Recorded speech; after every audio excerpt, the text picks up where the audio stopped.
ناظرین السلام علیکم۔ مہدی کاظمی پھر سے حاضر ہیں نیو یارک سے، اولیاء کاؤنسل آف نارتھ امریکہ۔ حسب معمول آج ہمارے مہمان ہیں استاد امام الدین سعیدی صاحب نیپال سے، جو سلسلہ جاری رکھیں گے سورہ نجم کی تفسیر کا۔ مولانا صاحب آپ بسم اللہ کیجیے گا۔ السلام علیکم ورحمۃ اللہ وبرکاتہ۔ بسم اللہ الرحمن الرحیم۔ ما زاغ البصر وما طغى لقد رأى من آیات ربه الكبرى افرأيتم اللات والعزى ومناة الثالثة الأخرى ألكم الذكر وله الأنثى تلك إذن قسمة ضيزى إن هي إلا أسماء سميتموها أنتم وآباؤكم ما أنزل الله بها من سلطان إن يتبعون إلا الظن وما تهوى الأنفس ولقد جاءهم من ربهم الهدى أم للإنسان ما تمنى ولله الآخرة والأولى۔ اس کا ترجمہ پہلے سماعت کر لیں، پھر اس کے بعد تفصیل پوچھ جاتے ہیں۔ پیغمبر کی آنکھ نہ تو بھٹکی اور نہ حد سے آگے بڑھی، اور انہوں نے معراج کی شب اپنے رب کی بڑی بڑی نشانیاں دیکھی۔ کیا تم نے لات اور عزا جو دیو اور شیطان ہے ان پر غور کیا ہے؟ اور اس کی تیسری ایک دیوی ہے جس کو منات کہتے ہیں، تم نے انہیں اللہ کی بیٹیاں بنا رکھا ہے۔ کیا تمہارے لیے بیٹے ہیں اور اس اللہ کے لیے بیٹیاں ہیں؟ تلک اذن قسمۃ ضیزی، اگر آپ کا تصور ایسا ہے تب تو یہ تقسیم بڑی ناانصافی پر مبنی ہے۔ تلک اذن قسمۃ ضیزی، ایسی تقسیم، ایسا بٹوارا جس میں انصاف کا خون کیا گیا، یعنی انصاف سے کام نہیں لیا گیا۔ ان ہی الا اسماء سمیتموها انتم وآباؤکم ما انزل اللہ بها من سلطان، مگر حقیقت یہ ہے کہ وہ بت محض نام ہی نام ہے جو تم نے اور تمہارے باپ دادا نے رکھ لی، اور اللہ نے ان کی تعلق سے کوئی دلیل نہیں اتاری۔ ان یتبعون الا الظن وما تهوى الانفس ولقد جاءهم من ربهم الهدى، وہ لوگ محض وہم و گمان کی اور نفسانی خواہشات کی پیروی کر رہے ہیں، حالانکہ ان کے پاس ان کے رب کی طرف سے ہدایت آ چکی ہے۔ ام للانسان ما تمنا، کیا انسان کے لیے وہ سب کچھ میسر ہے جس کی وہ تمنا کرتا ہے؟ فللہ الآخرۃ والأولی، تو آخرت اور دنیا کا مالک تو صرف اللہ ہے۔ ناظرین گرامی،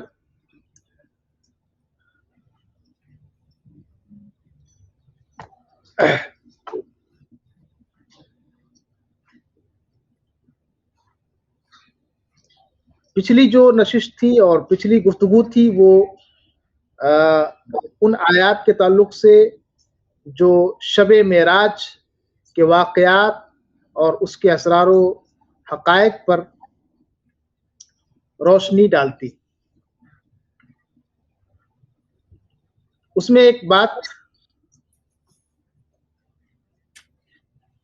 یہ تھی کہ اللہ تبارک و تعالیٰ کا دیدار یعنی رویت باری تعالیٰ کا عقیدہ، سو ہم اس کو پھر سے ریمائنڈ کرا دے رہے ہیں،